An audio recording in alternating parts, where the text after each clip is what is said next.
إن الله وملائكته يصلون على النبي يا أيها الذين آمنوا صلوا عليه وسلموا تسليما اللهم صل على سيدنا محمد وعلى آل سيدنا محمد وبارك وسلم عليه اللهم صل على سيدنا محمد وعلى آل سيدنا محمد وبارك وسلم عليه اللهم صل على سيدنا محمد وعلى آل سيدنا محمد التي قرنت البركة بذاته ومحياه وتعطرت الأوالم بطيب ذكره ورياه. அல்லாஹ்வின் மகத்தான பேரருளால் ஹிஜ்ரி 1447 ஆண்டு துவங்கி முதல் மாதத்தில் பெண்கள் பயானாக கண்ணியமிக்க முஹர்ரம் மாதத்தில் சிறிய இடைவேளைக்கு பிறகு ஏற்பாடு செய்யப்பட்டிருப்பதாய் ஹஜ்ரத் பெருந்தகை அவர்கள் சொன்னதைப் போல இந்த இடைவெளி மீண்டும் ஏற்படாமல் தொய்வின்றி தொடர அல்லாஹ் தௌஃபீக் செய்வானாக. குழுமி இருக்கிற அனைவரின் மீதும் அல்லாஹ்வின் அன்பும் அருளும் நிரப்பமாக பொழிவதாக. ஆமீன். அன்பானவர்களே, இந்த முஹர்ரம் மாதம் ஒவ்வொரு மாதத்திலும் ஒரு குறிப்பிட்ட நிகழ்வுகள் நினைவு கூறப்படுவதுண்டு. ரபீஉல் அவ்வல் வந்தால் நபிகளாரை நினைப்பதைப் போல, ரபீஉல் ஆஹிர் வந்தால் வலிமார்களை நினைவு கூறப்படுவதைப் போல, ரஜபு மாதம் வந்தால் மெஹராஜ் நினைவு கூறப்படுவதைப் போல, ஷாபான் வந்தால் பராஅத் இரவு நினைவூட்டப்படுவதைப் போல, ரமலான் வந்தால் அமல்களும் இறை நெருக்கமும் நோன்பும் குர்ஆன் ஓதுதலும் நினைவூட்டப்படுவதைப் போல, ஷவ்வால் மாதத்தில் 6 நோன்பு நமக்கு நினைவூட்டப்படுவதைப் போல, துல்காதா துல்ஹஜ்ஜில் ஹஜ்ஜை நினைவூட்டப்படுவதைப் போல, முஹர்ரம் மாதம் வந்தால் ஆஷூராவை நினைவூட்டுவதும் அது சார்ந்த விஷயங்கள் நினைவூட்டப்படுவது என்பது அவசியம். உதக்கிருஹும் பி ஐயாமில்லா, அல்லாஹுவின் நாட்களை பற்றி அவர்களுக்கு நினைவூட்டுங்கள் என்று அல்லாஹ் சொல்கிறான். மனிதர்கள் மறதியாளர்கள்தான். ஒரு குறிப்பிட்ட துறையில் நாம் பல்வேறு ஈடுபாடுகள் இருக்கிற போது அவ்வப்போது மறதி வருவது என்பது இயல்பு என்பதால் அல்லாஹுவே அந்த மறதியை தொடர விடாமல் நீங்கள் அவ்வப்போது மார்க்க அறிஞர்களை குறித்து அவர்களுக்கான கடமையாய் அவர்களுக்கு இதை நினைவுபடுத்துங்கள் என்று அல்லாஹ் சொல்கிறான்.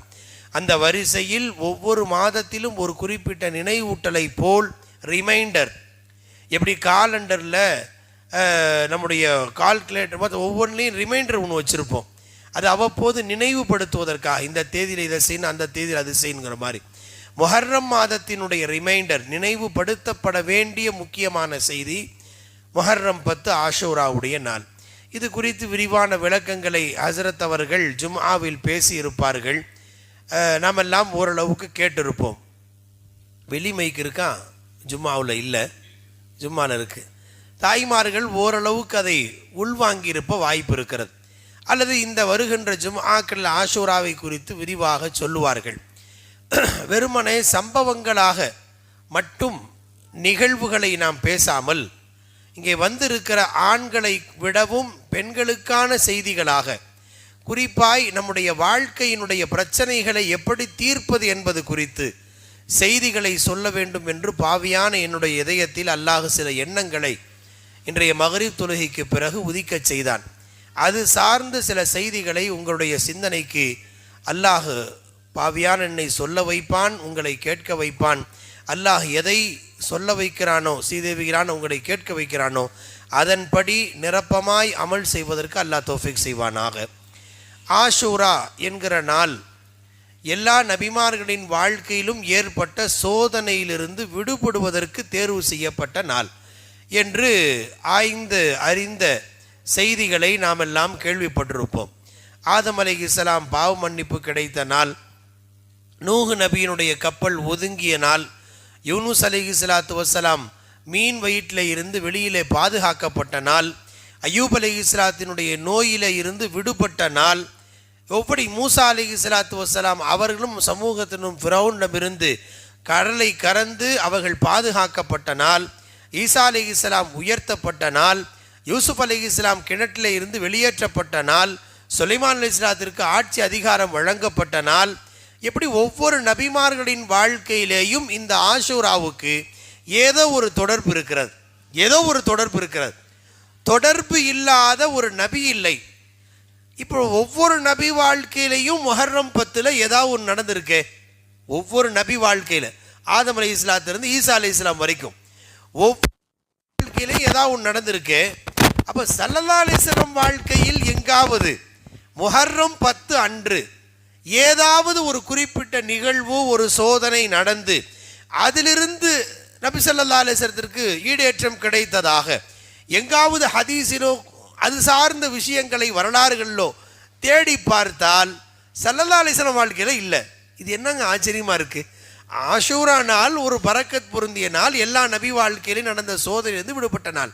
அப்படியானால் இப்போ எல்லா நபி வாழ்க்கையிலும் நடந்திருக்கு அல்லவா? அப்படியானால் ஏன் ஸல்லல்லாஹு அலைஹி வஸல்லம் வாழ்க்கையில் நடக்கலை? அப்போ ரசூலின் தொடர்பில் என்ன நடந்தது என்ற கேள்வி எழுப்பி அதற்கான ஆய்வு கண்ணோட்டத்தோடு அணுகினால் கிடைக்கிற விட என்ன தெரியுங்களா? முஹர்ரம் 10 ஸல்லல்லாஹு அலைஹி வஸல்லம் அவர்களின் வாழ்வில் இல்லாவிட்டாலும் அவர்களுடைய குடும்பத்தினரின் தொடர்பில் ஒரு கர்பலா என்கிற ஒரு நிகழ்வு, அருமைநாயகம் ஸல்லல்லாஹு அலைஹி வஸல்லத்துடைய பேரர், அருமை பேரர், அவர்கள் ஷஹீதாக்கப்பட்ட நிகழ்வு என்ற நிகழ்வு இருப்பதை நாம் பார்க்க முடிகிறது. மற்ற வாழ்க்கையில் பார்த்தா அவங்க சோதனையிலிருந்து விடுபட்ட மாதிரியும், ஸல்லல்லாஹு அலைஹி வஸல்லம் வாழ்க்கையிலே பார்த்தால் அவர்கள் சோதனைக்கு உட்படுத்தப்பட்டதை போல அவர்கள் தொடர்பில் நமக்கு தெரிகிறது, வெளி தோற்றத்திற்கு அப்படி. ஆனால் இதில் ஒரு மிகப்பெரிய நுட்பம் இருப்பதாய் மார்க்க அறிஞர்கள் விளக்கி தந்திருக்கிறார்கள். இதில் ஒரு நீண்ட ஆழமான கருத்து குவியல் இருக்கிறது. லேசாக ஒன்றை நாம் உங்களுக்கு நினைவுபடுத்துகிறோம். என்னவென்றால், இப்ராஹிம் அலைஹிஸ்ஸலாத்து வஸ்ஸலாம் அவர்களின் வாழ்க்கையில் தன்னுடைய ரப்புக்காக தன் உயிரை, பொருளை, மனைவி மக்களை, தன்னுடைய எல்லாவற்றையும் அர்ப்பணிக்க வேண்டும் என்று உச்சகட்டமாய் துடித்தார்கள்.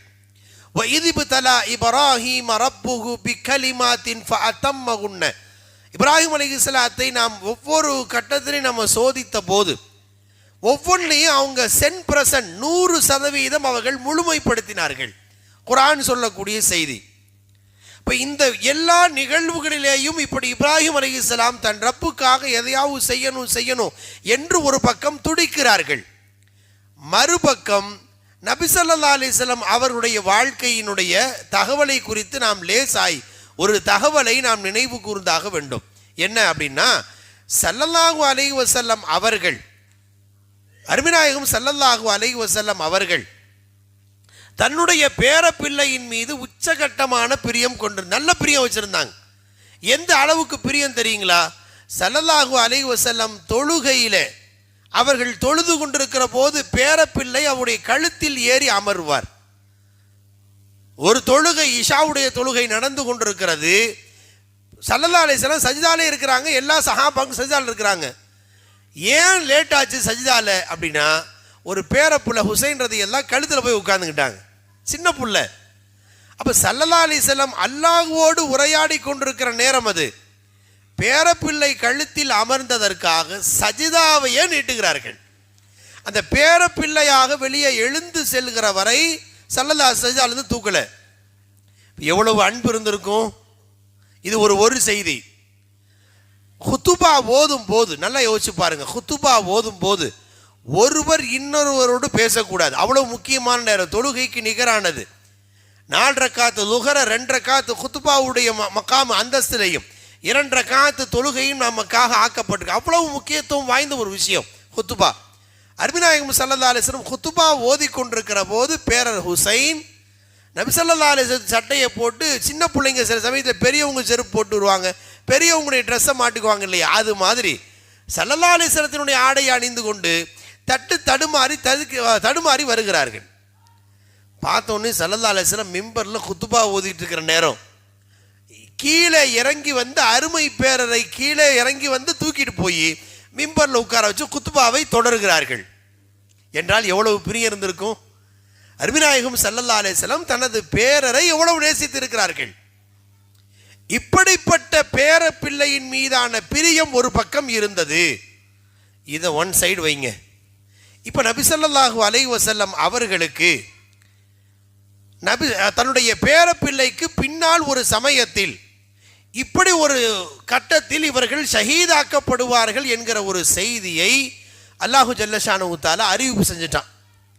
உம்மு ஸலமா ரலியல்லாஹு அன்ஹா அவர்களை கூப்பிட்டு ஒரு பிடி மண்ணை கொடுத்து, இது மண் எப்போது சிவப்பு நிறத்தை அடையுமோ எனது பேரப்பிள்ளை ஹுசைன் கர்பலா மைதானத்தில் ஷஹீதாக்கப்பட்டிருப்பார் என்ற செய்தியை இந்த உம்மத்திற்கு முன்னறிவிப்பாக சொன்னவர்கள் ஸல்லல்லாஹு அலைஹி வஸல்லம். அப்போ தன்னுடைய பேரப்பிள்ளை இவ்வாறு ஷஹீதாக்கப்படும். எந்த அளவுக்கு தெரியுங்களா? கர்பலா மைதானத்தில் ரொம்ப ஈஸியாக ஒரு குத்தி கொலை செய்ததை போல் அல்ல, கடுமையான அந்த நிகழ்ச்சிகளை விலாவாரியாக பேசினால் இந்த மஜ்லிஸில் நேரம் போய்கொண்டே அவ்வளவு பெரிய ஒரு கொடூர நிகழ்ச்சி. ஸல்லல்லாஹு அலைஹி வஸல்லத்தினுடைய பேரர், அருமை பேரர் சஜிதாவில் இருக்கிற போது அவர் கொலை செய்யப்படுகிறார்கள். கொலை செஞ்சா விட்டுட்டு போக வேண்டியதானே? இந்த பேர பிள்ளையினுடைய தலையை தனியாக வெட்டி எடுத்து போனால் நமக்கு நிறைய பரிசு கிடைக்கும்னு சொல்லி கயவர்கள் ரசூலுடைய பேர பிள்ளையினுடைய கழுத்தை தனியாக அறுத்து எடுத்து அந்த வாளில் அந்த பேரப்பிள்ளையின் தலையை சொருகி அப்படியே ஊர்வலம் போறான். எவ்வளவு ஆபத்தான அவமானம் இது! இது நபி ஸல்லல்லாஹு அலைஹி வஸல்லத்திற்கு முன்பே காட்டப்படுகிற வகையாக. பேரப்பிள்ளை மேல எவ்வளவு பிரிய இருந்திருப்பாங்க ஸல்லல்லாஹு அலைஹி வஸல்லம். இவ்வளவும் நடக்கும் என்று காட்டப்பட்ட பிறகு ஸல்லல்லாஹு அலைஹி வஸல்லம் தன்னுடைய வாழ்க்கையில ஒரு முறையாவது, யா அல்லாஹ் என் பேரப்பிள்ளைக்கு ஏன் இப்படி ஒரு கதி, இதை விட ஒரு கட்டத்தில் தலையை வெட்டி எடுத்தது மட்டுமல்லாமல் ஸல்லல்லாஹு அலைஹி வஸல்லத்தினுடைய அந்த பேரருடைய அந்த புனித உடல் இருக்கிறது அல்லவா, பாவியான எனக்கு 2018 பக்தாத் ஷரீஃபுக்கு போகக்கூடிய வாய்ப்பு கிடைத்தது. அவர்களுடைய அந்த புனித உடல் ஒரு இடத்தில் அடக்கம் செய்யப்பட்ட அந்த இடம் இன்று பாதுகாக்கப்பட்டிருக்கு. கர்பலா மைதானத்திற்கு போகக்கூடிய வாய்ப்பு கிடைத்தது. இப்போ என்னன்னா, அந்த உடல் எப்படி செதற வச்சான் தெரியுங்களா? அந்த எதிரிகள் எவ்வளவு வக்கிரம் இருந்தால் ஒரு பரிசுக்காக, அற்ப உலக தேவைக்காக என்னென்னவா நடந்துக்கிட்டாங்க தெரியுங்களா? ஸல்லல்லாஹு அலைஹி வஸல்லம் அந்த பேரப்பிள்ளை ஹுசைன் ரலியல்லாஹு மேலே 8 குதிரைகளை ஏவி அது கால் குழம்புகளால் உதைத்து மிதித்து மிதித்து உடம்புல ஒரு பார்ட்ஸ் கூட மிச்சமாகாத அளவுக்கு செதற வச்சாங்க. எவ்வளவு கொடூரமாக நடந்திருப்பாங்க. இதை கேட்கும் போதே இப்போ நமக்கு மனசில் வருது, இது ரசூலுல்லாஹுக்கு அப்படியே காட்சியாக காட்சிப்படுத்தப்பட்டிருக்கும் போது எவ்வளோ மனசில் இருக்கும். யாரோ ஒருத்தர் வாழ்க்கையில் நடந்ததுங்கிறது வேறங்க. தன்னுடைய பேரப்பிள்ளை ரசூலும் ஒரு மனிதர் தான், இன்னமான பஷரும் மித்லுக்கும், ஒரு மனிதராய் ஒரு நன்னாவாய் நினைச்சு பாருங்க, எப்படி தூக்கி கொஞ்சிருப்பாங்க ஸல்லல்லாஹு அலைஹி வஸல்லம். அவர்களின் வாயை திறந்து தன்னுடைய உமிழ்நீரை அவர்களின் நாவிலை விட்டு அழகு சேர்த்தவர்கள், ரிசுக்காக பசியை போக்கியவர்கள். அப்படிப்பட்ட பேரப்பிள்ளைக்கு இவ்வளவு நடக்குதுன்னு தெரிஞ்சு அறிவிப்பு செய்யப்பட்ட போது ஏன் அமைதியாக இருந்தாங்க? ரப்பே, இவ்வளவு கொடூரமாக தெரியுதே, என் பேரப்பிள்ளைக்கு அப்படி ஒரு கஷ்டம் வேணாம் ரப்பே, கேட்கலாம்ல? ஸல்லல்லாஹு கேட்கவே இல்லை. ஏன் கேட்கலைங்கிறதா இப்போ கேள்வி. பேரப்பிள்ளையின் மீது பாசம் கொண்ட முஹம்மது ஸல்லல்லாஹு அலைஹி வஸல்லம் ஏன் கேட்கல? இதில் 1000 அர்த்தம் இருக்கிறது. பல்வேறு விளக்கங்கள் அதை ஞானவான்கள் சொல்லி இருக்கிறார்கள். எனது ஆசான் பெருந்தகை ஆன்மீக நிசாமி ஷேக்னா சர்க்கார் கபிலா அவர்கள் இதற்கு ஒரு முக்கியமான ஒரு விளக்கத்தை பிதிபிஹின் அலீம் என்ற ஒரு தலைப்பில் ஒரு நூலை பார்வையிட்டு அதை ஆதாரப்படுத்தி ஒரு செய்தி சொன்னாங்க. என்ன அப்படின்னு சொன்னா, இஸ்மாயில் அலைஹிஸ்ஸலாம் அவர்களுக்காக இப்ராஹிம் அலைஹிஸ்ஸலாம் தன் அருமை மகனாரை அறுக்க வேண்டும் என்று துடித்தார்கள். ஏன்னா என் ரப்புக்காக என் உயிரை கொடுக்கும் நினைச்ச, நெருப்புக்காக பொருளை கொடுக்க நினைத்தேன், மனைவி மக்களை கொண்டு போய் விட்டுட்டு வந்தேன், எதையும் என் ரப்புக்காக நான் கொடுக்க தயார். துடிச்சாங்க பாருங்க. அந்த துடிப்பிலேயே இப்ராஹிம் அலைஹிஸ்ஸலாம் இருக்கும் போது மகனாரை பலியிடுவதற்கு போகிற போது அல்லாஹு ஜல்லஷானஹு தஆலா சொர்க்கத்திலிருந்து ஒரு ஆட்டை இறக்கி வச்சுட்டான். இதுதான் நாம் எல்லாம் அறிந்த தகவல், நாம் எல்லாம் கேள்விப்பட்ட பயானுடைய நிகழ்ச்சியில் அடிக்கடி நினைவு கூறப்பட்டது. நான் கேட்குறேன், ஒரு மனிதருக்கு பகரமாக பெற்றெடுத்த தவமிருந்து முதுமையில் பெற்றெடுத்த ஒரு பையனுக்கு பகரமாக சொர்க்கத்தை ஆடு அறுத்தாலும் அதுவும் ஆடுதானே? மனிதரை அறுத்ததை போல் வருமா? ஒரு ஆடு அல்லங்க, ஒரு மனிதருக்கு பகரமா 1000 ஆடு அறுத்தாலும் அது ஆடுதான். ஒரு மனிதரை அர்ப்பணிப்பதை போல் வருமா? அந்த ஏக்கம் இப்ராஹிம் அலைஹிஸ்ஸலாம் மனசுல இருந்துகிட்டே இருந்துச்சு. என் ரப்புக்காக நான் கொடுக்கணுங்கிற துடிப்புல இருந்தாங்க. அதுக்கான வாய்ப்பு கிடைக்கலையே. அதுக்கு பல காரணம் இருந்தது. இஸ்மாயில் அலைஹிஸ்ஸலாம் வழித்தோண்டலில் நபி ஸல்லல்லாஹு அலைஹி வஸல்லத்தை அல்லாஹ் வெளிப்படுத்த நாடி இருந்தான். இஸ்மாயில் அலைஹிஸ்ஸலாத்தின் உடலில் நபிகளாருடைய நூறு இருந்தது. அதனால அல்லாஹு ஜல்ல ஷானஹு தஆலா இப்ராஹிம் அலைஹிஸ்ஸலாம் அவர்களுடைய கனவும் ஏக்கமும் இருந்த போதும் இஸ்மாயில் அலைஹிஸ்ஸலாம் மூலம் முஹம்மது ஸல்லல்லாஹு அலைஹி வஸல்லம் வெளிப்படுத்த வேண்டும் என்பதால் அங்கே தடுத்து நிறுத்தப்பட்டு ஒரு ஆடை அல்லாஹ் பகரமாக்குகிறான். ஒரு ஆட்டை பகரமாக்குகிறான். ஆனால் எப்போ நபி ஸல்லல்லாஹு அலைஹி வஸல்லம் அவர்கள் இஸ்மாயில் அலைஹிஸ்ஸலாத்தினுடைய வழித்தோண்டலில் அவர்கள் வெளிப்படுத்தப்பட்டு விட்டார்களோ, நன்றாக கவனியுங்கள் தாய்மார்களே, ஒரு முக்கியமான ஒரு தகவல் இதிலே மறைந்திருக்கிறது. எப்போ இஸ்மாயில் அலைஹிஸ்ஸலாத்தின் மூலம் வழித்தோன்றல்ல, இஸ்ஹாக் அலைஹிஸ்ஸலாம் வழித்தோன்றல்ல, யாக்கூப் அலைஹிஸ்ஸலாம், யூசுப் அலைஹிஸ்ஸலாம், அந்த பனு இஸ்ராயேல் மூசா அலைஹிஸ்ஸலாம், தாவூத் அலைஹிஸ்ஸலாம், சுலைமான் அலைஹிஸ்ஸலாம், ஈசா அலைஹிஸ்ஸலாம் வரைக்கும் எல்லாரும் வந்துட்டாங்க. இஸ்மாயில் அலைஹிஸ்ஸலாத்துக்கு பிறகு வந்த ஒரே அந்த வழித்தொண்டில் வந்த ஒரே ஒருத்தவங்க முஹம்மது ஸல்லல்லாஹு அலைஹி வஸல்லம். இஸ்மாயில் அலைஹிஸ்ஸலாம் வழித்தொண்டில் வந்தாச்சு, ஸல்லல்லாஹு அலைஹி வஸல்லம் வந்துட்டாங்க. இப்போ நபி ஸல்லல்லாஹு அலைஹி வஸல்லம் வந்த பிறகு, இப்போ இஸ்மாயில் அலைஹிஸ்ஸலாம் அவர்களின் வழித்தோன்றல் வந்த பிறகு அல்லாஹ் தன்னுடைய ரஹமத்தை வெளிப்படுத்தி விட்டான். இப்போது இப்ராஹிம் அலைஹிஸ்ஸலாத்துடைய ஏக்கம் ஒன்று இருந்ததல்லவா, என் ரப்புக்காக என் பிள்ளையை தர வேண்டும் என்ற அந்த ஏக்கம் இருந்ததல்லவா, அந்த ஏக்கத்தை அல்லாஹ் நிறைவேற்ற நாடினான். அதனால இஸ்மாயில் அலைஹிஸ்ஸலாத்துக்கு பகரமாக அங்கே கழுத்து அறுபடுவதற்கு பகரமா கர்பலாவில் இஸ்மாயில் அலைஹிஸ்ஸலாத்தின் வழித்தோன்றலில் ரசூலுடைய பேரப்பிள்ளை ஹுசைன் ரலியல்லாஹு அன்ஹு அவர்கள் இவ்வாறு ஷஹீதாக்கப்படுவதை அல்லாஹ் வைத்திருந்தான். இங்குதான் இப்ராஹிம் அலைஹிஸ்ஸலாம் கனவு நிறைவேறுது. வஃபதைனாஹு பிதிபிஹின் அலீம் என்று அல்லாஹ் சொல்றான். மகத்தான அறுப்பை அவர்களுக்கு பகரமாக்கினோம். மகத்தான அறுப்பு என்றால் என்ன? திபிஹின் அலீம் என்பதை பற்றி ஒரு பெரிய நூல் எழுதப்பட்டிருக்கு. மின் தபிஹி இஸ்மாயில் இலா தபிஹி ஹுசைன் அப்படின்னு ஒரு நூல். அப்ப இஸ்மாயில் அலைஹிஸ்ஸலாத்துக்கு பகரமாக அதை இஸ்மாயில் அலைஹிஸ்ஸலாம் அவங்க இப்ராஹிம் அலைஹிஸ்ஸலாம் கனவு எப்படியாவது என் ரப்புக்காக நான் கொடுக்கணும். அந்த கனவை ஹுசைன் ரலியல்லாஹு மூலம் நிறைவேற்றப்படுகிறது. அதனால தான் ஸல்லல்லாஹு அலைஹி வஸல்லம் அமைதியாக இருந்துட்டாங்க. என்னுடைய தந்தை இப்ராஹிம் அலைஹிஸ்ஸலாத்துடைய ஏக்கம் இங்கே பூர்த்தியாகுவது என்பதை புரிந்ததால் அவர்கள் அமைதி காத்ததாய் ஞானவான்கள் சொல்கிறார்கள். அப்படி இல்லைன்னா அவங்க கையேந்திருப்பாங்களே. இன்னொரு முக்கியமான செய்தி, அல்லாஹ் ரசூலுடைய மனது பேரப்பிள்ளையினுடைய மனசை பார்த்து எவ்வளவு ஏங்கி இருக்கும்.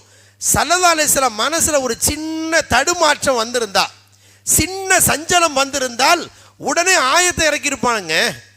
நபி ஸல்லல்லாஹு அலைஹி வஸல்லம் தூங்கிட்டு இருக்கும்போது யாரோ சில பேர் வந்து யா முஹம்மது உக்ருஜ் இலைனா, முகமதை வெளில வாங்கன்னு உடனே வந்துச்சு. அல்லாஹ்வுக்கு அதிருப்தி. எப்படி வார்த்தையை சொன்னா, இன்னல்லதீன யுனாதுனக மின் வராஇல் ஹுஜராத்தி அக்ஸருஹும் லா யாக்கிலூன். யாரெல்லாம் ரசூல் வீட்டுக்கு வெளியில் நின்றுட்டு கூப்பிடுறீங்களோ அவங்க அத்தனை பேர் அறிவில்லாதவங்க. ஆயத்தை இறக்கிட்டான் அல்லாஹ். ஸல்லல்லாஹு அலைஹி வஸல்லம் வீட்டில் உட்கார்ந்து விருந்து கொடுத்தாங்க. விருந்து உபசரிப்பின் போது வந்தவங்க சாப்பிட்டு வெளியில போகாம வெட்டியா பேசிட்டு இருந்தாங்க. உடனே அல்லாஹ்வுடைய ரசூல் எப்படி வெளியில போங்கன்னு விருந்தாளியை சொல்றதுன்னு யோசிச்சாங்க. ஆயத்தை இறக்குனா அல்லாஹ். என்ன ஆயத்து? ஃபைதா தைம்தும் ஃபன்தஷிரு வலா முஸ்தானிசின் லி ஹதீஸ். சாப்பிட்டீங்கன்னா வெளியில போங்க. இன்னதாலிக்கும் கான யூதின் நபி, அது ரசூலுல்லாஹ் மனசை சங்கடப்படுத்துது. ஃபயஸ்தஹி மின்கும், அவங்க சொல்றதுக்கு வெக்கப்படுறாங்க. வல்லாஹு லா யஸ்தஹி மினல் ஹக், அல்லாஹ் உண்மையை சொல்றதுக்கு வெக்கப்பட மாட்டான். எல்லாம் வெளில போங்க. ஆயத்தை இறக்குறான். ரசூல் மனசுல ஒரு சின்ன சங்கடம்னா உடனே ஆயத்து இறக்கி வைப்பான் அல்லாஹ். ஆனா ஸல்லல்லாஹு அலைஹி வஸல்லம் மனசுல இந்த பேரப்பிள்ளை விஷயத்தில் ஏதாவது தடுமாற்றம் வந்திருக்குமா இல்லையா? ஏன் வரலன்னா அல்லாஹ் பொருந்திக்கிட்டாங்க. என் தந்தையின் கனவு அங்கே நிறைவேறுகிறது. அப்படி இல்லை என்றால் 70 பேர் இருந்தாங்க, அந்த பக்கம் ஆயிரக்கணக்கான, அதெல்லாம் ஒரு பெரிய விஷயமே இல்லை அல்லாஹ்வுக்கு.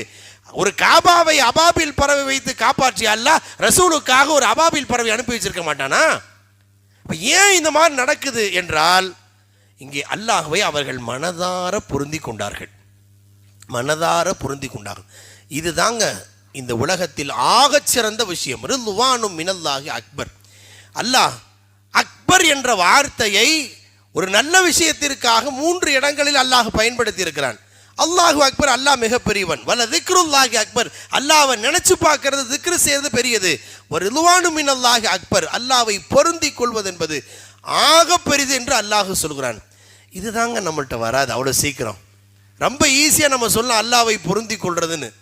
யாரை கேட்டாலும் அல்லாஹ்வை பற்றி புலம்பிகிட்டே தான் இருப்போம். நம்ம அவ்வளவு சீக்கிரம் நம்ம அல்லாஹ்வை பொருந்தி கொள்வது என்பது அவ்வளோ சீக்கிரம் வர்ற விஷயம் அல்ல. அதனால தான் அல்லாஹ் ரிதுவானு மினல்லாஹி அக்பர், அல்லாஹ்வை பொருந்திக்கிறது பெரிய விஷயங்கிறான் அல்லாஹ். நம்முடைய வாழ்க்கையில் நமக்கு ஏன் ரப்பு என்னை பொறுத்து நல்லா தான் வச்சுருக்கான் அப்படின்னு எவ்வளோ பொருந்திக்கோன்னு யோசிச்சு பாருங்க.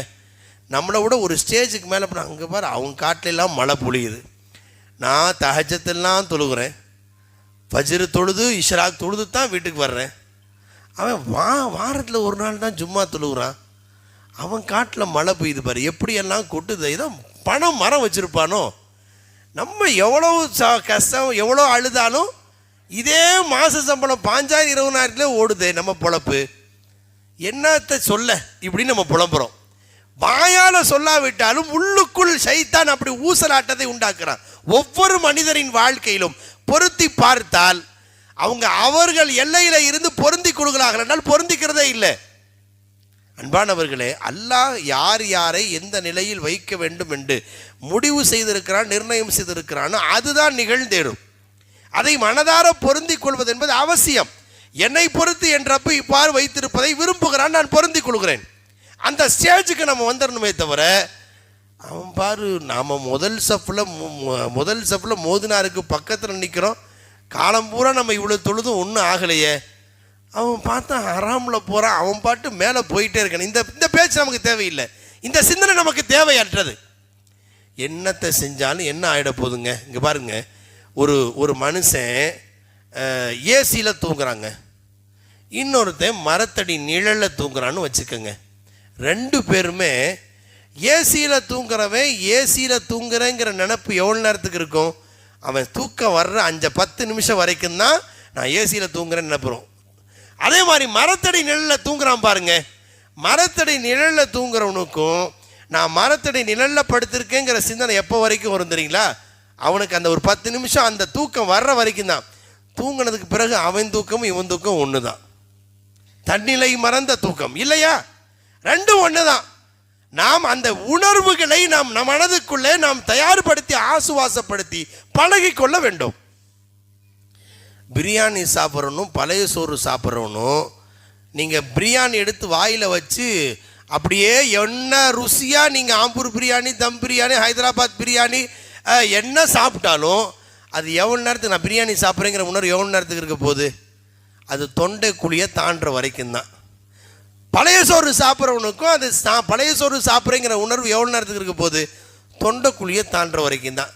அதுக்கு பிறகு போயிட்டு அதுக்கு எல்லாத்துக்கும் ஒரே பேர் தான். அந்த உணர்வுகள் நமக்குள் நாம் தயார்படுத்தி கொள்ள வேண்டும். எனக்கு மட்டும் ஏன் இப்படி கஷ்டம் வருது, நான் நல்லா தானே இருக்கிறேன் என்னைய என்று தேவையற்ற உணர்வுகளை நம் மனதில் இருந்து அகற்றிவிட வேண்டும். என்னை பொறுத்து என் ரப்பு என்னை பக்குவப்படுத்துகிறான். அதற்கு எத்தனையோ விஷயங்கள் இருக்கலாம். ஒவ்வொருத்தரையும் அல்லாஹ் ஒவ்வொரு மாதிரி பக்குவப்படுத்துவான். அப்போ ஒருத்தருக்கு நோய், ஒருத்தருக்கு கடன், ஒருத்தருக்கு தொழிலில் பிரச்சனை, ஒருத்தருக்கு நஷ்டம், ஒருத்தருக்கு வேலை கிடைக்காது, ஒருத்தனுக்கு முதலாளியுடைய கஷ்டம், ஒருத்தருக்கு மனைவி மூலமாக பிரச்சனை, ஒருத்தருக்கு கீழே இருக்கிற வேலைக்காரன் மூலமாக பிரச்சனை, ஒருத்தருக்கு அக்கம் பக்கத்து வீட்டில் பிரச்சனை, ஒருத்தருக்கு வேறு மாதிரியான சிக்கல்கள், ஒருத்தருக்கு சந்தேக பிரச்சனை, ஒருத்தருக்கு வேறு விதமான கொடிய நோய், எதை தொட்டாலும் ஏதாவது ஒரு சிக்கல். இது அவங்கவுங்க ஸ்டேஜுக்கு அப்படித்தான் வச்சிருப்பான் அல்ல. இதுதான் உலகம். ஒரு தடவை எனது ஆசான் பெருந்தகை நிசாமி ஷா ஹசரத் அவர்களை சந்திக்க ஒருத்தர் வந்தாருங்க. இப்போ வந்தவங்களில் பெரியவங்கிறதுக்காக ஒவ்வொருத்தராக வந்து துவா செய்யுங்க, என் பிள்ளைக்கு பிரசவமாக போகுது, சரி துவா செய்கிறேன் அப்படின்னு அமைச்சிட்டாங்க. இன்னொருத்தர் வந்தார், தொழிலில் கடனுக்கு மேலே கடனாக இருக்கேன், எனக்கா துவா செய்யுங்க அப்படின்னு சொன்னார். அப்போ சொன்னாங்க, துவா செய்கிறேன், சில துவாக்களை நீங்கள் ஓதுங்க, அல்லாஹ் உங்களுக்கு சீக்கிரம் கடன் அடைய வைப்பான்னு சொன்னாங்க.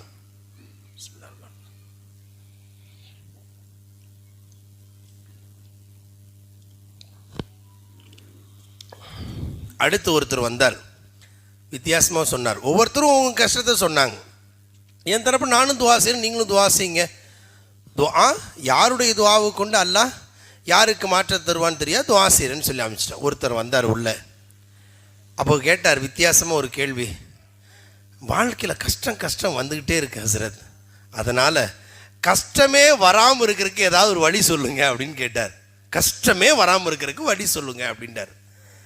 உடனே ஒரு பார்வை பார்த்தாங்க, சொன்னாங்க ஒரே ஒரு வழி தான் இருக்குது, என்னென்னா நம்ம மலக்கா பிறந்திருக்கணும், அதுதான் ஆப்ஷன். நம்ம மனுஷனாக பிறந்திருக்கக்கூடாது, மலக்கா பிறந்திருக்கணும், அது ஒன்று தான் ஆப்ஷன்.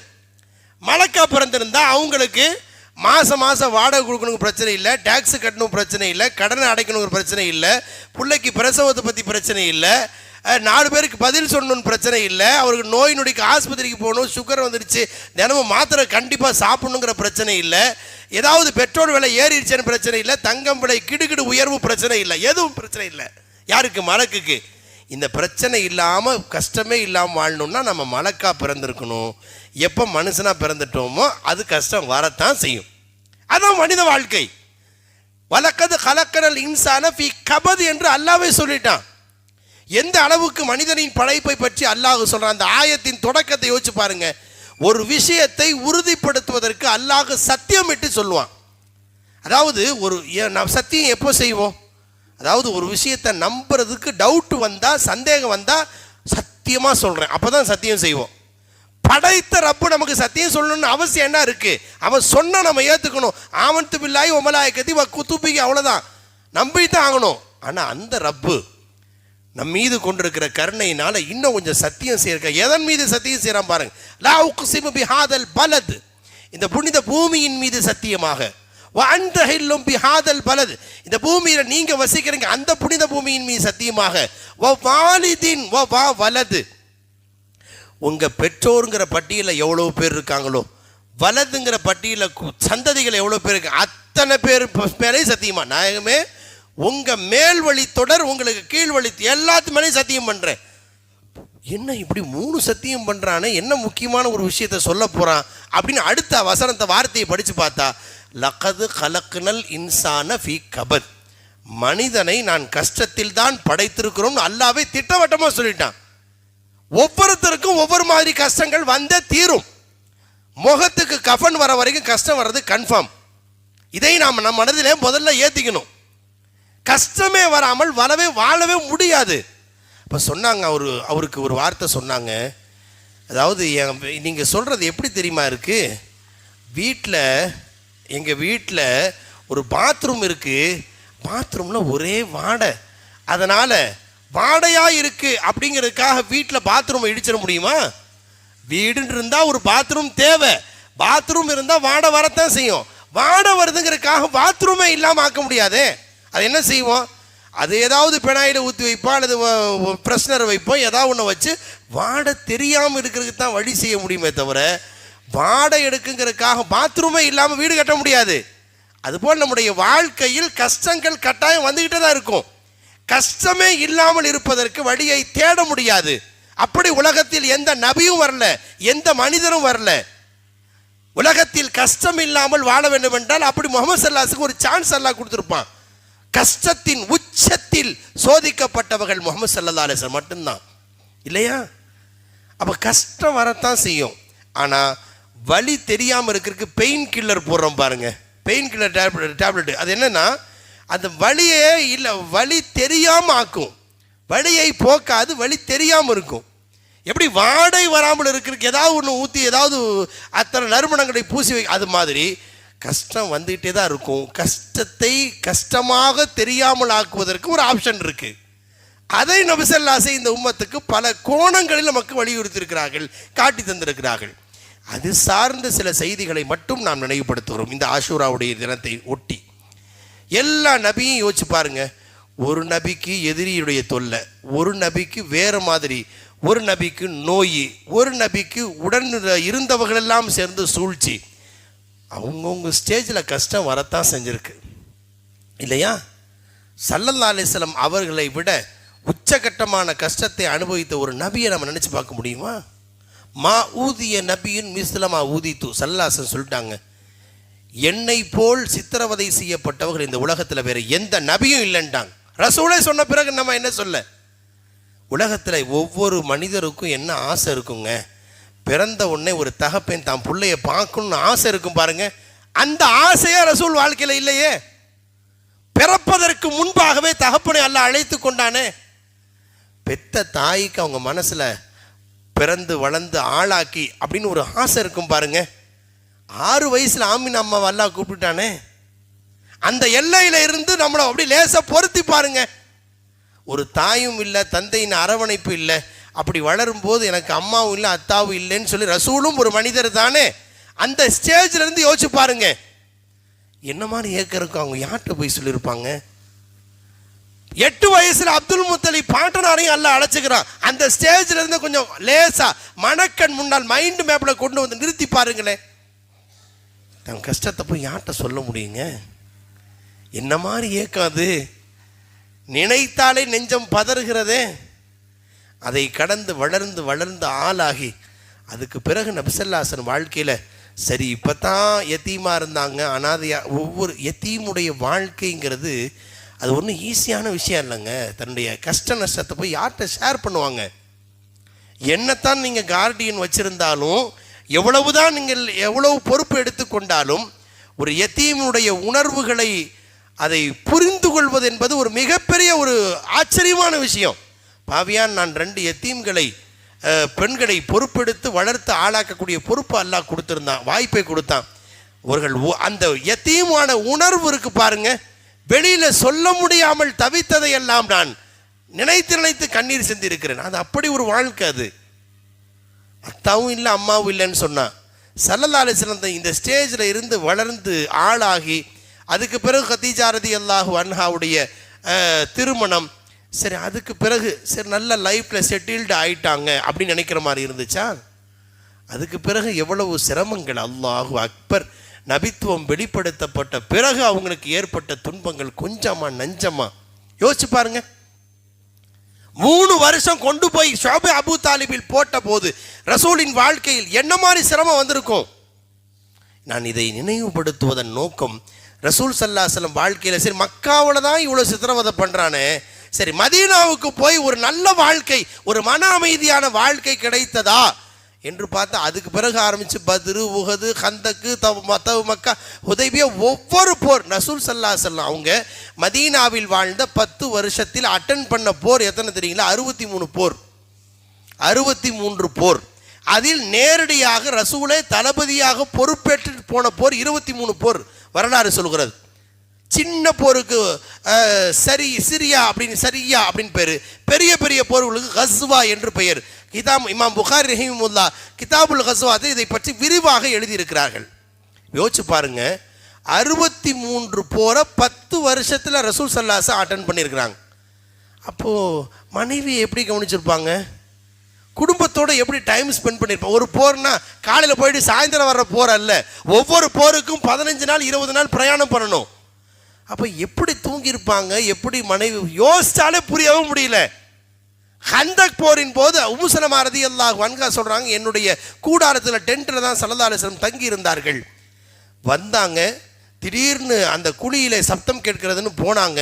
ஒருவர் அவர் அங்கே அம்பு எய்தப்பட்டிருக்கிறார். மீண்டும் ஸல்லல்லாஹு அலைஹி வஸல்லம் படுக்க வந்தாங்க. திடீரென்று குரல் கூச்சல் அதிகமாகிறதுன்னு திரும்பவும் போனாங்க. திரும்பவும் யாரோ ஒரு எதிரி அங்கே தாண்ட முற்பட்டிருக்கிறார், அவர் பிடிக்கப்பட்டிருக்கிறார்.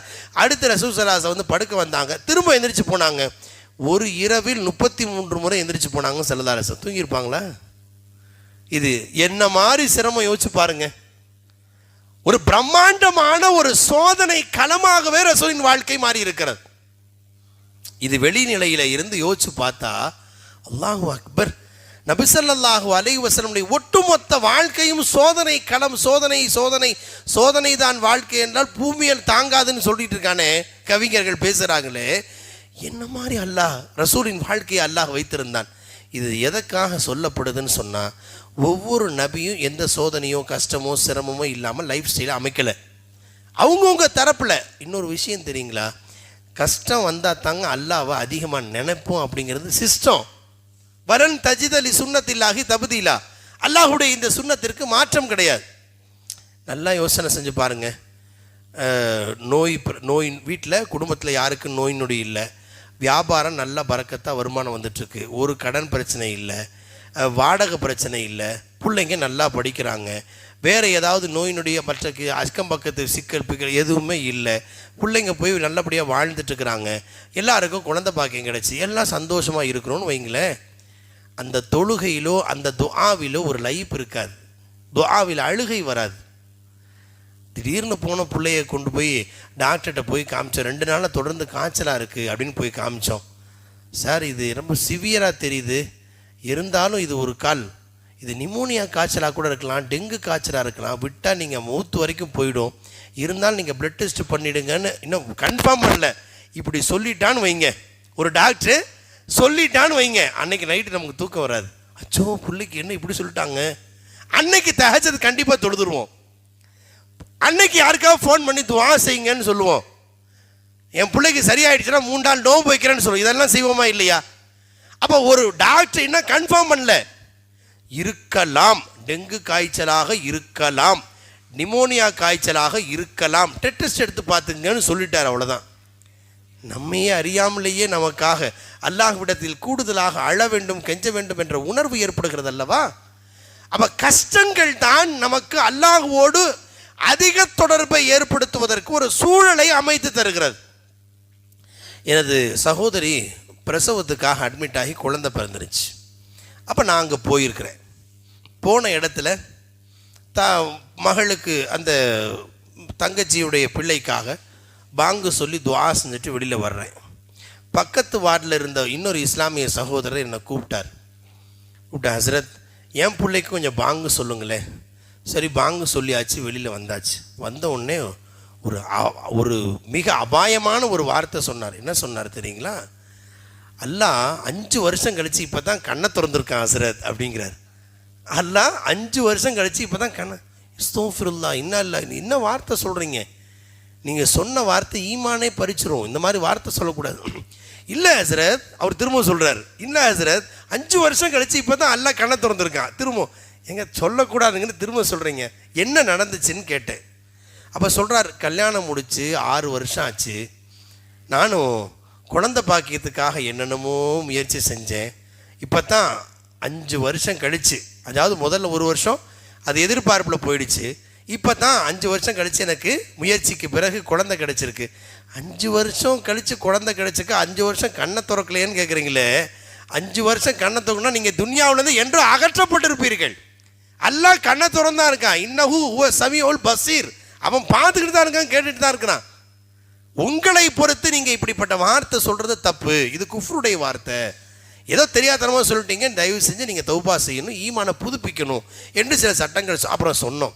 அவருக்கு சில விஷயங்கள் நினைவுபடுதல. ஒரு முக்கியமான தகவல், குறிப்பாய் தாய்மார்களுக்காக நான் இதை நினைவுபடுத்துகிறேன். என்னன்னு சொன்னால், சரிங்க உங்கள் குழந்தை பாக்கியத்துக்காக நீங்கள் என்னென்ன பண்ணீங்க? கல்யாணம் முடித்து ஒரு 6 மாதம் ஹசரத், அது ஒன்றுமே தெரியல, ஆனால் வரவங்கெல்லாம் விசேஷமானு கேட்பாங்க, அது என்னை விட என் மனைவியை ரொம்ப பாதிச்சிச்சு அப்படின்றார். என்னை விட, ஏன்னா ஒரு ஆணுக்கு பெருசாக தெரியாது, பெண்ணுக்கு ஒவ்வொருத்தராக கேள்வி. இப்படி 1 வருஷம் போயிடுச்சு. ஒரு கட்டத்தில் மனசில் சங்கடம் வந்துடுச்சு, எமக்கு ஏன் குழந்தை வரமாட்டேங்குது? அப்போ என்ன செஞ்சீங்கன்னு கேட்டேன். நான் டாக்டர்கிட்ட ட்ரீட்மெண்ட் பண்ண போனேன். அதுக்காக ஃபெர்டிலிட்டி சென்டராக இருக்கு இல்லையா, கருத்தரித்தல் மையம்லாம் போய் ட்ரீட்மெண்ட்டுக்காக போனேன். எவ்வளோ நாள் போனீங்க? அது 1 வருஷம் ஹசரத். என்ன ஆச்சு? 1.5 லட்ச ரூபா பிடுங்கிட்டான் ஹசரத் அப்படின்ட்டார். சரி, அப்புறம் என்ன சொன்னார்? பிடுங்கினதுக்கு பிறகு எல்லாமே சரியாக இருக்குது சார், உங்கள் கடவுள்கிட்ட ப்ரே பண்ணிக்கிங்கன்னு சொல்லிட்டார். எப்போ? பணத்தெல்லாம் பிடுங்கினதுக்கு பிறகு சொல்லிட்டார். அப்புறம் என்ன செஞ்சீங்க? அப்புறம் நான் என்ன செய்ய, எல்லாம் சரியாக இருக்குது சார், இனிமேல் கொடுக்கணும்னா உங்கள் கடவுள் பார்த்து கொடுத்தா தான் சார், அவர் கருணை காட்டினா தான் சார். இதை முன்னாடி சொல்லாமல் பணமெல்லாம் வாங்கினதுக்கு பிறகு ட்ரீட்மெண்ட்லாம் முடிஞ்சு 1 வருஷம் கழிச்சு சொன்னார். அதுக்கு பிறகு என்ன செஞ்சீங்க? அப்போ ஒருத்தர் சொன்னார், ஹசரத்தை போய் சந்தித்து ஏதாவது துஆ, ஏதாவது தண்ணி ஊதி அந்த மாதிரி ஏதாவது வாங்கிட்டு வாங்க. அப்போ நான் ஒரு ஆலிம் பெருந்தகையை சந்தித்தேன். அப்போ அவர் என்ன சொன்னார், உங்கள் இங்கே மஹல்லா இமாம் அவர் சொன்னார், அவர் டவுன் பகுதியில் உள்ளவர், கோட்டையே நம்ம ஒரு ஏரியாவில் இருக்காருன்னு சொன்னார். அப்போ போனேன். என்ன சொன்னாங்க? அவர் முதல் கேள்வியாக தண்ணி ஊற்றுறது இருக்கட்டும், நீ முதல்ல தொழுகிறியான்னு கேட்டார். அதுதான் இல்லை ஹசரத், நான் வாரம் கரெக்டாக ஜும்மாவுக்கு நான் வந்துடுவேன் அப்படின்றார். முதல்ல மற்றதெல்லாம் யார் தொழுகிறது? அதெல்லாம் ஏதோ வெட்டியாக ரிட்டையர்ட் ஆனவங்க மட்டும் தொழுகிறதுக்கு உள்ளதா? உடனே கரெக்டாக நீ 5 நேரம் ஃபஜ்ருக்கு வா, ஒரு துவா சொல்லித்தரேன்னு அனுப்பிச்சு வச்சிட்டாங்க. தினமும் ஃபஜ்ர் தொழுகைக்கு நான் பழக்கமே இல்லை. சின்ன வயசுலேயே எனக்கு அப்படி பழக்கலை. பாவம் பையன் ரொம்ப களைச்சி போயிருக்கிறான். இப்படியே என்னை தூங்க வச்சு தொழுது பழக்கப்படலை. இப்போ நான் குழந்தைக்காக நீ ஃபஜ்ருக்கு வந்தால் நான் ஒரு துவாவு சொல்லித்தரேன், முன் சுன்னத்துக்கும் ஃபரதுக்கு இடையில அந்த துவாவு ஓதணும்னு சொன்னாங்க. வேறு வழி இல்லாமல் நான் ஃபஜ்ருக்கு முன்னாடியும் போவேன், முன் சுன்னத்துக்கு பிறகு வெயிட் பண்ணிட்டே இருப்பேன். என்ன ஆச்சு, சரி அப்படியே ஒரு துவாவை கற்றுத்தந்தார்கள். ரப்பி ஹப்லி மினஸ் சாலிஹீன் ஓதிட்டே இருந்தேன். சரி, அதுக்கு பிறகு என்ன ஆச்சு, இப்படியே கொஞ்சம் கொஞ்சமாக ஒரு வருஷம் தொழுதுகிட்டே இருந்தேன். எதுவும் ஆகலை. திரும்பவும் கேட்டேன், ஹசரத் நான் சொன்னதெல்லாம் செய்கிறேன், என்ன ஒன்றும் ஆகலை. அப்போ நீ குழந்தை பிறப்புக்காக நீயே செஞ்சு நோன்பு வைன்னு சொன்னாங்க. எனக்கு நோன்பு வச்சே பழக்கம் இல்லைங்கன்னு.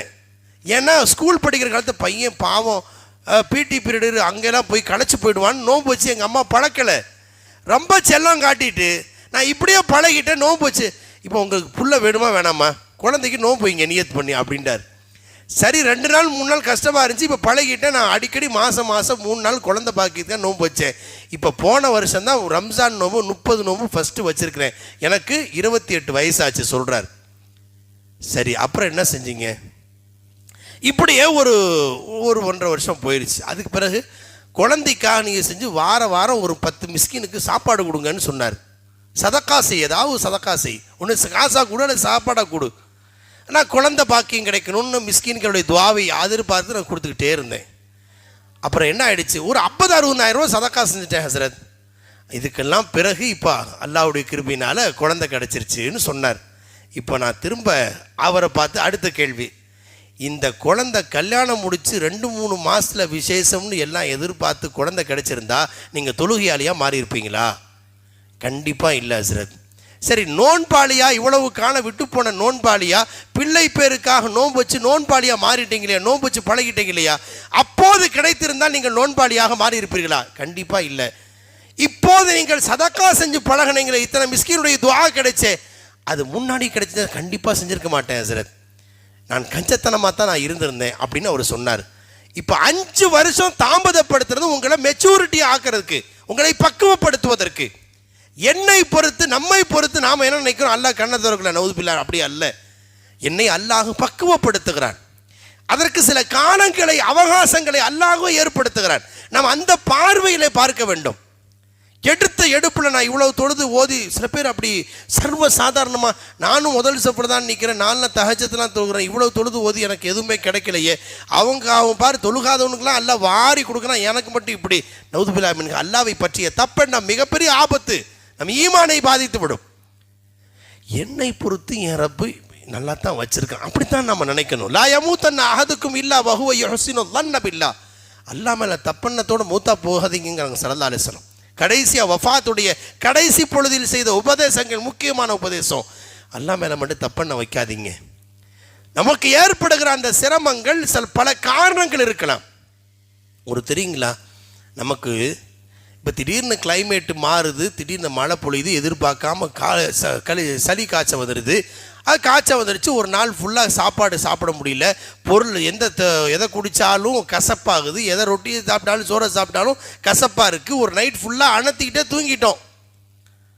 ஒரு நைட்டு ஒரு காய்ச்சலுக்காக கஷ்டப்பட்டோன்னு வைங்களேன், ஒரு நைட்டு காய்ச்சலுக்காக கஷ்டப்பட்டோம். ஸல்லல்லாஹு அலைஹி சொல்கிறாங்க, ஹும்மா லைலத்தின் துகஃபிரு ஹதாயா சனத்தின் முஜர்ரமத்தின். ஒரே ஒரு நைட்டு, ஒரு இரவு காய்ச்சலால் அவதிப்பட்டார் என்றால் 1 வருஷ பாவத்தை அல்லாஹ் மன்னித்து விடுகிறான்னு நாங்கள் ஸல்லல்லாஹு அலைஹி வஸல்லம். இந்த கண்ணோட்டத்தில் பாருங்க, அப்பாடா 1 வருஷம் பாவம் கழிஞ்சிருச்சு, அப்படித்தான் நமக்கு தோணும். நாம் அந்த பார்வையில் பார்க்கல, எனக்கு மட்டும் ஏன் கஷ்டம் வந்துருச்சு, காய்ச்சல் வந்துருச்சு, ஊசி போடுற மாதிரி ஆயிடுச்சு, அப்படி பார்க்கக்கூடாது. அப்பாடா 1 வருஷ பாவத்தை கழிக்கிறதுக்கு ஒரு நோம்பை ஒரு காய்ச்சலை அல்லாஹ் தந்து விட்டார். இந்த பார்வையில் நாம் மாற்றிக்கொள்ள வேண்டும். போயிட்டு இருந்தோங்க வண்டியில், திடீர்னு எங்கேயோ ஒரு ஆணி ஏறிடுச்சு, ஒரு முள்ளு குத்திருச்சு, வண்டி பஞ்சர் ஆயிடுச்சு, 1 கிலோமீட்டர் தள்ள வேண்டியதாக போச்சு. பாலா போன இந்த எவன் போட்டானோ தெரியல, நம்ம எவனோ பற்றி, யாரோ ஒருத்தரை பற்றி எல்லா வசைப்பாடித்தான் வீட்டுக்கு வந்து சேருவோம். ஆனால் ஒரு முள்ளு குத்துச்சு, அது நம்ம வண்டியில் குத்துனாலும், நம்ம காலில் குத்துனாலும், டயரில் குத்துனாலும் என்ன ஆகுது தெரியுங்களா? ஸல்லல்லாஹு அலைஹி வஸல்லம் ஹத்த ஷௌகத்து யுஷாக்கு ஹல்லா, அந்த முள்ளு குத்தி ஆணி குத்தி அதில் கொஞ்சம் தடுமாறணும் பாருங்க, அப்படி ஒரு ஒரு 1/2 கிலோமீட்டர் 1 கிலோமீட்டர் தள்ள வேண்டியதாக போச்சு பாருங்க. இதுக்காக உங்கள் பாவத்தில் பெரும் பகுதி எல்லாம் மன்னிச்சிடறான் நாங்கள் ஸல்லல்லாஹு அலைஹி வஸல்லம். நம்ம அந்த பார்வையில் பார்ப்பதே இல்லை. முள்ளு குத்திருச்சு, அப்படி ஆகிப்போச்சு, இப்படி ஆகிப்போச்சு, வேலை நின்று போச்சு, இப்படித்தான் பார்க்குறோமே தவிர, பஞ்சர் ஏற்பதில் கூட அல்லாஹ்வுடைய தரப்பிலிருந்து நம்முடைய பாவங்கள் மன்னிக்கப்படுகிறது. மகான்களில் பல பேர் தங்களின் வாழ்க்கையில் யா அல்லாஹ் எல்லாரும் நம்ம என்ன செய்வோம், கஷ்டத்தை கொடுக்காதுன்னு தானே கேட்போம். ஆனால் பல மகான்கள் யா அல்லாஹ் உன் இபாதத்திற்கு இடையூறு இல்லாத கஷ்டத்தை கொடுறப்பேன்னு கேட்டிருக்கிறாங்க. ஏன்னா கஷ்டம் வருகிற போது அல்லாஹ்விடத்தில் அழுகுவதற்கு கெஞ்சுவதற்கு ஒரு வாசல் திறக்கிறது. கடன் பிரச்சனை உச்சகட்டம், கடன்காரன் போட்டு டைட் பண்ணுறான். அப்போ நீங்கள் அல்லாட்ட அழுது பாருங்க, தாரை தாரையாக கண்ணீர் வரும். சார் இது கட்டியா இல்லை கேன்சர் கட்டியான்னு தெரியல, பயாப்சி பண்ணி தான் கன்ஃபார்ம் பண்ணணும் அப்படின்னு சொல்லிட்டான்னு வைங்க, நாம் என்னென்ன செய்வோம் தெரியுங்களா? எவ்வளோ நேர்ச்சை பண்ணுவோம், எவ்வளோ தொழுகுவோம், எவ்வளோ அழுகுவோம். அந்த அழுகை ரொம்ப ஈஸியாக இது வெறும் சாதாரண கட்டி தான் சார்னு சொல்லி முடிச்சிட்டாருன்னா அந்த அழுகை அப்போது வராது. இது யதார்த்தம். அப்போ நம்முடைய வாழ்க்கையில் ஏற்படுகிற சிரமம் அது கட்டாயம் மௌத்து வரை ஒவ்வொரு மனிதனின் வாழ்க்கையில் சண்டாய் வந்தே தீரும். இல்லை ஒரு ரிட்டையர்டு பர்சன் ஆகிட்டார், இனிமேல் கஷ்டம் வராதுன்னு சொல்லவே முடியாது. அவரவர் சூழ்நிலையில் ஏதாவது ஒன்றை அல்லாஹ் கொடுத்து கொண்டே இருப்பான். இன்னும் வயோதிகம் போக போக போக அது அல்லாஹ்வை நெருங்குவதற்காக அல்லாஹ் பல சூழல்களை ஏற்படுத்துவான். தூத்துக்குடியில் நேற்றைய தினம் பேசி கொண்டிருக்கிற போது ஒருத்தர் மௌத்துடைய அடையாளம்னு பேசினார். நரமுடி வர்றது, பேரம்பேத்தியை பார்க்குறதெல்லாம் மௌத்துடைய அடையாளம்னு சொல்லிட்டு இருந்தார். பக்கத்தில் ஒருத்தர் சொன்னார், ஹசரத் ஒருத்தர் மௌத்துடைய அடையாளம் முழங்கால் வலி வர்றதுன்னு சொன்னார். முழங்கால் வலி வர்றது அதுலேருந்து தான் ஸ்டார்ட் ஆகுது அப்படிங்கிறார். அப்போ என்னப்பா, அதாவது கால் வலி வந்த பிறகு நின்று தொழுக முடியாது, கஷ்டப்படுவோம், எதையுமே பிரயாணம் பண்ண முடியாது, அங்கிருந்தே ஸ்டார்ட் ஆகுது, அப்போது இருந்தே என் பாவம்லாம் கழிய ஆரம்பிக்குது ஹசரத் அப்படின்னு சொன்னார்.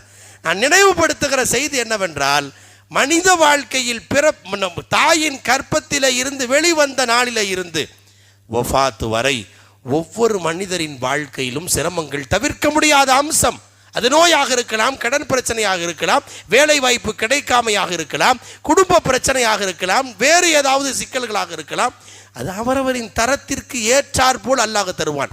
ஆனால் நம்ம சக்திக்கு மீறி நம்ம பாரத்தை அல்லாஹ் கொடுக்க மாட்டான். லா யுகல்லிஃபுல்லாஹு நஃப்ஸன் இல்லா உஸ்அஹா. அல்லாஹ் தெளிவுபடுத்தி விட்டான், எந்த ஒரு ஆன்மாவையும் அவன் சக்திக்கு மீறி சிரமப்படுத்த மாட்டான் அல்லாஹ். அவரால் எவ்வளோ கெப்பாசிட்டி எவ்வளவு தாங்குவார் அவ்வளோதான் தருவான் அல்லாஹ். அதற்கு பல காரணங்கள் இருக்கலாம். இன்னும் ஒரு படி மேலே என் ரப்பு என்ன இந்த நிலையில் வச்சுப்பான், அச்சோ இந்த வயசுலேயே சுகர் வந்துருச்சே, தினமும் இன்சுலின் போடுறேன்னே, அது ஏங்க நம்ம அப்படி பார்க்கணும்? இன்னொரு விஷயம், ஒருத்தர் அமெரிக்காவில் நடந்த ஒரு ஆய்வை பற்றி ஒரு வேடிக்கையாக நிகழ்ச்சி ஒன்று சொன்னார். மருத்துவ ஆய்வு செய்து சுகர் பேஷண்ட் எல்லாம் கூப்பிட்டுருந்தாங்க. சின்ன வயசு சுகர் வந்தவங்க எல்லாம் உட்காந்துருந்தாங்க. சுகர் பேஷண்ட் எல்லாம் உட்காந்துருந்தாங்க. உட்காந்து வாங்க சொல்ல நேரமா, வாங்க நேரம் ஆயிடுச்சு, பேசலாமா? சரி. சுகர் பேஷண்ட் எல்லாம் உட்காந்துருந்தாங்க சின்ன வயசு. இப்போ நிறையா வந்துருச்சு சுகர்லாம். இந்த 40-50க்கு மேலே அப்படிங்கிறதுலாம் எபோவ் 50லாம் கலந்துருச்சு. இப்போ பிலோ 60 அல்ல, பிலோ 30 வரைக்கும் வந்துருச்சு. நிறைய பேருக்கு அந்த மாதிரி ஆயிடுச்சு. இப்போது சுகர் பேஷண்ட்லாம் உட்காந்துருந்தாங்க. உடனே சுகர் வந்ததுக்காக சந்தோஷப்படுங்கன்றார் டாக்டர். என்ன இப்படி சொல்கிறாரு அப்படின்னு. உடனே அவர் பக்கத்தில் அதுக்கு விளக்கம் என்ன தெரியுங்களா? பொதுவாக சுகர் வராத வரைக்கும் நம்ம உடம்பை பற்றி கேர் பண்ண மாட்டான் மனுஷன்.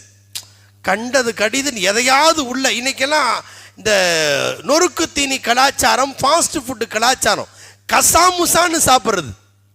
இங்கே போனால் இது நல்லா இருக்குது, அங்கே போனால் அது நல்லா இருக்குது, ஸ்விக்கியில் ஜொமேட்டோவில் ஆர்டர் பண்ணால் 40% ஆஃபராக, இப்படியே பழகிட்டதுனால கசாமுசான்னு வயிற்றை குப்பையாக ஆக்கி கொள்கிறார்கள் மனிதர்கள். சுகர்னு ஒன்று வந்துருச்சுன்னா இந்த உடம்பு அமானிதம். கசாமுசான்னு சாப்பிட்டோம்னா ஏதாவது ஆச்சுன்னா, சுகர் கூடிச்சுன்னா அதுக்கு மாத்திரை சமன் அப்படின்னு நம்மை அறியாமலே ஒரு அக்கறை ஏற்படுகிறது அல்லவா? உங்கள் உடம்பு மேலே நீங்கள் அக்கறை எடுத்துக்கிறதுக்கு இறைவன் கொடுத்துருக்கிற அன்பளிப்பு அப்படின்றார். உண்மையும் அதுதான். யதார்த்தத்தை நாம் அப்படி பார்வையை மாற்றினா கஷ்டமாக தெரியாது. ஒரு சின்ன விஷயம்தான். என்னுடைய தாயாரை கூப்பிட்டு கொண்டு நான் பிசியோதெரப்பி டாக்டர்கிட்ட போயிருந்தேன். பிசியோதெரப்பி டாக்டர் அவருடைய மேஜையில் ஒரு வார்த்தை எழுதியிருந்தார், பெயின் இஸ் காட்ஸ் கிஃப்ட் அப்படின்னு போட்டிருந்தார். பெயின் இஸ் காட்ஸ் கிஃப்ட் அப்படின்னு. என்னங்க, வலி என்பது இறைவனின் அன்பளிப்புன்னு போடு. சார் ஒரு டவுட் அப்படின்னு கேட்டேன். அம்மாவை கொண்டு போய் பிசியோதெரப்பி போட்டு விட்டாரு. கேட்டேன் நான், ஒரு சின்ன டவுட்டுன்னு. என்ன வலி இறைவன் அன்பளிப்புன்னு போட்டிருக்கீங்களா என்ன சார் அப்படின்னு கேட்டேன். அவர் சொன்னார், சார் வலி வருதுன்னா உள்ள ஏதோ ஒரு ட்ரபுள் சிக்கல் இருக்குன்னு அர்த்தம். ஒருத்தருக்கு சுகர் பேஷண்ட்டாக இருக்கிறான், திடீர்னு சைலண்ட் அட்டாக் ஆச்சுன்னா காப்பாற்ற முடியாமல் போயிடும். திடீர்னு வலி வருதுன்னா உடனே கூட்டிகிட்டு போய் அவரை பாதுகாக்கிறதுக்கு ஏதாவது பண்ணி ஆன்ஜியோ பண்ணியோ பைபாஸ் பண்ணியோ ஸ்டெட்டு வச்சா ஏதாவது காப்பாற்றலாம். வலி ஒன்று வருகிறது என்றால் உள்ளுக்குள் ஏதோ ஒரு சிக்கல் இருக்குன்னு அர்த்தம். வயிற்றில் வலி வருதா, கிட்னியில் ஏதாவது கல் இருக்கான்னு பார்க்கலாம், நெஞ்சில் வலி வருதா, ஏதாவது அடப்பு இருக்கான்னு பார்க்கலாம். வலி வந்தால் இப்போ உள்ளே இருக்கிற ட்ரபுள் நமக்கு வெளியில் தெரியும், உடனே அவரை காப்பாற்ற முயற்சி செய்யலாம். சைலண்ட்டாக ஒரு பாதிப்பு வந்ததென்றால் தெரியாமலே போயிடும். அதனால் வலி என்பது இறைவன் அன்பளிப்பு தான் அப்படின்னு அவர் பாணியில் சொன்னார். அவர் பிசியோதெரபிஸ்ட், அவர் பாணியில் சொன்னார். என் பார்வையில் பாவியான எனக்கு அல்லாஹ் என்ன மனசில் போட்டான்னா, உண்மையில் வலி என்பது இறைவன் அன்பளிப்பு தான். ஏன்னா வலி வரும்போது அல்லா அல்லா அல்லான்னு கத்துவோம்ல, அதெல்லாம் சிக்கிரம் மாறி போயிடும். வலி வருகிற போது அல்லா அல்லா அல்லான்னு கத்துவோமா இல்லையா, அதெல்லாம் அல்லாவுடைய சிக்கிரு. சில லைஃபான அறிவிப்புகள் இப்படி வருகிறது. ஒரு அடியானுக்கு சில ஜலதோஷம் பிடிச்சி மூச்சு திணறுது, அவன் வீசிங் ப்ராப்ளம் வந்துருச்சு, ஆஸ்துமா பேஷண்ட், ஈஸ்னோஃபீசியா பேஷண்ட்டுன்னு வச்சுக்கோங்க. வாயை திறந்து மூச்சு விட்டான்னா தொண்டையெல்லாம் காஞ்சு போகும், கஷ்டப்படுறான். நைட்டு படுத்தா 2 மூக்கு அடைச்சிக்கிச்சின்னு வைங்க, அல்லா அல்லா அல்லான்னு மூச்சு விட்றான் பாருங்க. மலக்குகளை கூப்பிட்டு அல்லாஹ் சொல்கிறான், இவர் மூச்சு விடுற தடுமாறுறான். ஆமாம், எப்போல்லாம் தடுமாறி மூச்சு விட்றாரோ எல்லாம் சுபஹானல்லா சொன்னதான் எழுதிட்டே போங்க ஒவ்வொரு மூச்சுக்கும். அல்லாஹ் கூப்பிட்டு சொல்கிறான். இந்த பார்வையில் நாம் பார்த்து பழக வேண்டும். எனவே ஆஷூராவின் சிந்தனையாய் நம்முடைய கல்வில் பதிய வைக்க வேண்டிய செய்தி, எல்லா நபிமாரின் வாழ்க்கையில சோதனையிலிருந்து, கஷ்டத்திலிருந்து, சிரமங்களில் இருந்து, நோய் நொடியிலிருந்து ஈடேற்றம் பெற்ற நாள் என்ற ஒரு செய்தியை கடந்து அப்படி ஒரு சிரமம் நம் வாழ்க்கையில் கட்டாயம் வரும் என்பதை உறுதி கொள்ள வேண்டும். வரவே கூடாது என்று நாம் எதிர்பார்க்க இயலாது. வரலாம், அதுக்காக நம்ம கஷ்டத்தை கேட்கக்கூடாது. கஷ்டத்தை கேட்கறதுக்கு அல்லாட்ட அனுமதி இல்லை. அஸ்அலுக்கல் ஆஃபியா, ஆஃபியத்தை கொடுறப்பேன்னு அல்லாட்ட கேட்கணும். ஆனால் ஒரு கால் நமக்கு ஏற்படுகிற போது என்ன பொருத்தி என் ரப்பி இப்படித்தான் வச்சிருக்க ஆசைப்படுறான், நான் பொருந்திக்கிறேன், அந்த ஸ்டேஜுக்கு நாம் வந்துடணும். ஸல்லல்லாஹு அலைஹி வஸல்லம் பேரப்பிள்ளையை இப்படி எல்லாம் காட்டப்படுகிறது கர்பலாவை பற்றி. என் ரப்பு என் பேரப்பிள்ளை விஷயத்தில் இதைத்தான் நிர்ணயித்திருக்கிறேன் என்றால் நான் அதை மனதார பொருந்திக் கொள்கிறேன். ரிதுவானு மினல்லாஹி அக்பர். ஆக நான் நிறைவுக்கு வர ஆசிக்கிறேன். சொன்ன செய்திகளின் சுருக்கத்தை நினைவுபடுத்துவதாக இருந்தால், மனித வாழ்க்கையில் ஏற்படுகின்ற அந்த சிரமங்களை தயவு கூர்ந்து பெரிதுபடுத்தாதீர்கள். அல்லாஹ்வை பற்றி தவறான சிந்தனைகளை கொண்டு வராதீர்கள். அது மிகப்பெரிய ஆபத்து. அது என்னை பொறுத்து என் ரப்பு சந்தோஷமாகத்தான் வைத்திருக்கிறான் என்ற உணர்வோடு நம்முடைய வாழ்க்கையை அமைத்துக் கொள்வோம்.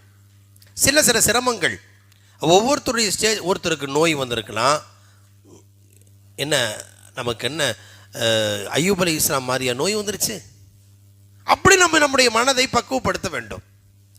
ஒருத்தருக்கு எதிரிகளின் கடுமையாக நெருக்கடி வருது, என்ன மூசா அலைஹிஸ்ஸலாத்துக்கு வந்த மாதிரியா வந்துருச்சு.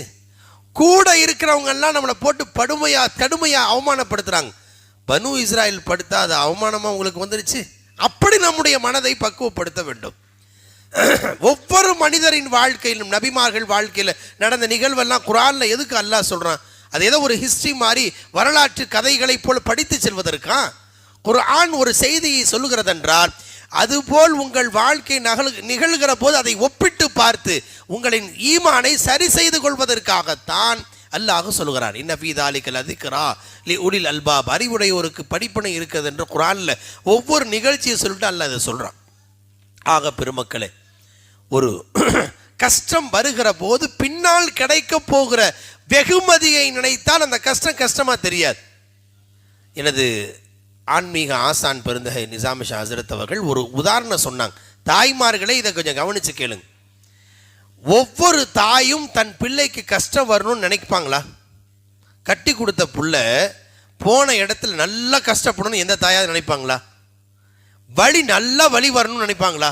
உலகத்தில் எவனும் வழி வரக்கூடாது, வழியை ஏற்றுக்கொள்ள தயாராக இருக்க மாட்டான். ஆனால் உலகில் ஒரே ஒரு வழியை எல்லோரும் விரும்புவார்கள், இன்னும் அதிகம் வழி வராதா என்று ஆசைப்படுவார்கள் என்றால் அது பிரசவ வழி மட்டும்தான், இல்லையா? பிரசவ வழிங்கிறது என்ன சும்மா எறும்பு கிடைக்கிற வழியா? ஒவ்வொரு பெண்ணிடமும் கேட்டு பாருங்கள், உயிர் போய் உயிர் பிழைக்கிற விஷயம் அது. அது அவ்வளவு சீக்கிரம் விஷயம் அல்ல, எல்லாருக்கும் அது கஷ்டம்தான். என்னுடைய ஆசான் பெருந்தகையுடைய மகளார் 4வது மகள், அவங்கள போய் பிரசவத்துக்கு அட்மிட் பண்ணாங்க. அப்போ சமாதானப்படுத்துக்கு இந்த கத்னா பண்ணும்போது எறும்பு கடிக்கிற மாதிரி தான் இருக்குன்னு சொல்லுவாங்களே, அது மாதிரி அவரை அந்த பொண்ணை சமாதானப்படுத்துறதுக்கு நர்ஸு செவிலியர் என்ன சொன்னாங்க, ரொம்ப கஷ்டம்லாம் இருக்காதுங்க, சும்மா எறும்பு கடிக்கிற மாதிரி தான் இருக்கும் அப்படின்னு. உள்ளே போய் படாத பாடுபட்டு குழந்தையை பெற்றெடுத்து வெளியே வந்து முதல்ல அந்த நர்ஸு கையில் கிடைக்கட்டும், அது என்ன ஈஸியாக சொல்லிட்டு போயிடுச்சு அப்படின்னு அந்த பெண் அதை அவ்வளவு வேகமாக சொல்கிறார். சரி, ஒரு பிள்ளைக்கு இவ்வளோ கஷ்டப்பட்டாச்சே, சரி அத்தோடு இனிமேல் வாழ்க்கையிலே வேணாம் அப்படின்னு நினச்சிச்சா. 2 வருஷம் கழிச்சு அடுத்தும் ஒரு புள்ள வேணும், ஒரு பொண்ணு புள்ள வந்துருச்சு, ஒரு ஆம்பளை புள்ள வேணும். ஏமா முன்னாடி தான் ரொம்ப கஷ்டப்பட்டையே, அது கஷ்டம்தான், இருந்தாலும் ஒரு ஆம்பளை புள்ள. ஏன் வலிதான் இருந்தாலும் அந்த வலியை தாங்கிக் கொண்டாவது பின்னால் கிடைக்க போகிற பரிசுக்காக ஒரு பெண் தன் மனதை சரி செய்து கொள்கிறார் அல்லவா, தன் மனதை பக்குவப்படுத்திக் கொள்கிறார் அல்லவா. ஒரு தாய் தான் பெத்த புள்ள நிறை மாத கர்ப்பிணியா, அச்சோ வலிக்குதே அப்படின்னு நிறை மாத கர்ப்பிணியா பிரசவ வழியில் துடிக்கிறாங்க. அப்போ அந்த தாய் அச்சோ வழி வரக்கூடாதுன்னு எந்த தாயா துவா செய்வாங்களா? இன்னும் கொஞ்சம் வேகமாக வழி வரக்கூடாதான்னு தான் சொல்லுவா இல்லையா? இன்னும் கொஞ்சம் வேகமாக வழி வரக்கூடாது, என்னம்மா இப்படி துவா செய்கிற, நீ எல்லாம் ஒரு அம்மாவா அப்படின்னு சொல்ல முடியுமா? ஏன் அதிகம் வேகமாக வழி வந்தால் குழந்தை பிறந்துடும். குழந்தை பிறந்துட்டா சந்தோஷம். பின்னால் ஒரு குழந்தை என்கிற மகத்தான சந்தோஷம் கிடைக்கிற போது முன்னால் உயிர் போகிற வழி என்றாலும் ஏற்றுக்கொள்வதற்கு ஒரு பெண் தயார்படுத்திக் கொள்கிறார் அல்லவா. இதை சொல்லிட்டு சொன்னாங்க, உலகத்தில் யாரும் எந்த வழியையும் ஏற்றுக்க மாட்டாங்க, உலகில் விரும்பப்படுகிற ஒரு வழி இருக்கிறதுன்றா அது பிரசவ வழி, ஏன்னா பின்னால் கிடைக்கிற சந்தோஷத்துக்காக. அதனால துன்யாவில் எந்த வழியும் கஷ்டமோ சிக்கலும் வருதோ பின்னால் ஒரு மகத்தான ஒரு வெகுமதி காத்திருக்கிறது. அதுக்கு ஒரு சாம்பிளா தான் பிரசவத்தை அல்லாஹ் வச்சு நமக்கு பக்குவப்படுத்துகிறான். அந்த உணர்வோடு நாம் அணுகினால் கட்டாயம் அதற்கான வெகுமதி இந்த உலகிலும் காண்போம், மறுமையிலே காண்போம். அல்லாஹ் நமக்கு தௌஃபீக் செய்வானாக. ஒரு இறுதியாக ஒரு செய்தி, ஒரு பெண்மணி அவங்களுக்கு வலிப்பு நோய் இருந்துச்சு. வலிப்பு நோய், இந்த காக்கா வலிப்புன்னு சொல்கிறாங்கல்ல, கால் கை வலிப்பு, ஃபிட்ஸ் வந்துருச்சுன்னா அவங்களால ஒன்றுமே செய்ய முடியாது. ஒரு கருப்பினத்து பெண்மணி ஸல்லல்லாஹு அலைஹி வஸல்லம் அவங்கள்ட்ட வந்து சொல்கிறாங்க, ரியாது ஸாலிஹீனில் சஹீஹான அறிவிப்புகள் இடம்பெற்றிருக்கிற ஒரு செய்தி. ரசூலுல்லாஹ்ட்ட வந்தாங்க, யா ரசூலல்லாஹ் இன்னி உஸ்ரஉ வ தகஷஃபு, எனக்கு ஒரு சின்ன கஷ்டம், நீங்கள் துஆவுக்காக நான் உங்கள்கிட்ட கேட்டுக்கிறேன். என்னம்மான்னு கேட்டாங்க. எனக்கு இந்த காக்கா வலிப்பு வந்துடுது, சில சமயத்தில் நான் ரோட்டில் போயிட்டுருப்பேன், திடீர்னு நான் விழுந்துருவேன். நான் காக்கா வலிப்பு வந்துட்டால் நினைவு எழுந்து கீழே விழுந்து கிடக்கும் போது என்னுடைய ஆடையெல்லாம் விலகும். ஒரு பொம்பளையா ஒரு பெண்ணா என் மனசில் இருக்கிற கஷ்டத்தை நான் யார்கிட்ட சொல்லுவேன் யா ரசூலல்லாஹ், எனக்கு இவ்வளவு கஷ்டம் இருக்குது, காக்கா வலிப்பு வந்து விழுந்து கிடப்பேன், ஆடை விலகுது, உதுல்லாஹ ஐயோ ஆஃபியனி, எனக்கு இந்த நோயிலிருந்து நிவாரணம் கிடைக்கிறதுக்காக ஷிஃபாவுக்காக நீங்கள் துவா செய்யுங்க. சரிம்மா துவா செய்யறேன்னு சொல்லியிருக்கலாம்ல, 2 சாய்ஸ் அப்படின்னு சொன்னாங்க. 2 சாய்ஸ், நீ இன்ஷித்தி தவுத்துல்லாஹ ஐயோ ஆஃபியக்கி, நீங்கள் விரும்பினா உனக்கு ஆஃபியத்துக்காக நான் துவா செய்கிறேன், இது ஒரு சான்ஸ். நீ இன்னொரு சான்ஸ் நான் சொல்லட்டுமா, இன்ஷித்தி சபர்த்தி வழக்கில் ஜன்னா, நீ இவ்வளவு தூரம் பொறுத்துட்ட, இவ்வளவு காலம் வாழ்ந்தாச்சுமா, 30-40 வருஷம் வாழ்ந்தாச்சு, ஒரு கஷ்டம் வந்துருச்சு, இவ்வளோ காக்கா வழி போட வாழ்ந்துட்டேன், இவ்வளவு இன்னும் கொஞ்ச நாள் தான் வாழ போகிறோம், என்ன 100-150 வருஷம் 950 வாழ போகிறோம், இன்னும் கொஞ்ச நாள் இந்த நோயை பொருட்படுத்தாமல் அல்லாவுக்காக நீ பொருந்திக்கிட்டு நீ பொறுத்துக்கிட்டேன்னா உனக்கு சொர்க்கம் கிடைக்கும் அப்படின்னாங்க. 2 சாய்ஸ், ஒன்று நான் துவா செய்கிறேன் சுத்தமாக க்யூர் ஆகிடும், ஷிஃபாவாயிடும், இல்லைன்னா உன் நோயோட கொஞ்ச நாள் பொறுத்து வாழ்ந்துட்டு முடிஞ்சிருச்சு, எவ்வளவு காலம் வாழ போகிறோம்னா கியாமத்து வரைக்கும் அது கஷ்டம் வரப்போகுது, முகத்துக்கு கஃபன் வர வரைக்கும் தான் கஷ்டம். இன்ஷேத்தி சபர்த்தி வழக்கில் சில சொர்க்கம் கிடைக்க போதா? அந்த பெண்ணுக்கு என்ன ஆசை தெரியுங்களா? அப்படின்னா யார சொல்லலாம், இவ்வளவு வலி தாங்கிட்டேன், நான் இந்த வலிப்போட வாழ்ந்துடுறேன், ஆனால் ஒரே ஒரு விஷயம், நான் வலிப்பு வந்து விழுந்தேன்னா என் ட்ரெஸ் எல்லாம் விலகுது, கூச்சமாக இருக்குது, ட்ரெஸ்ஸு மட்டும் விலகாமல் இருக்கிறதுக்கு துவா செய்யுங்கன்னு கேட்டாங்க. சல்லல்லாஹு துவா செஞ்சுட்டாங்க. விளைவு என்ன தெரியுங்களா? அதுக்கு பிறகு அந்த பெண்மணி காக்கா வலிப்பு விழுந்தாங்கன்னா விழுந்திருப்பார்கள், ஆடை விலகவே விலகாத ரசூலுடைய துஆவுடைய பரக்கத். நான் இதை எதற்கு நினைவுபடுத்துகிறோம் என்றால், பொதுவாக இந்த உலகத்தில் ஏற்படுகிற அவரவர் சூழ்நிலையில வைத்து பொருத்தி பாருங்கள். அவங்க சூழ்நிலையில் ஏதாவது சில சிரமம், எனக்கு மட்டும் ஏன் இப்படி கஷ்டம் அப்படி நினைக்கவே கூடாது. அல்லாஹ்வை கொண்டு அந்த பெண் பொருந்தி கொண்டதை போல் பொருந்தி கொள்ளுங்கள்.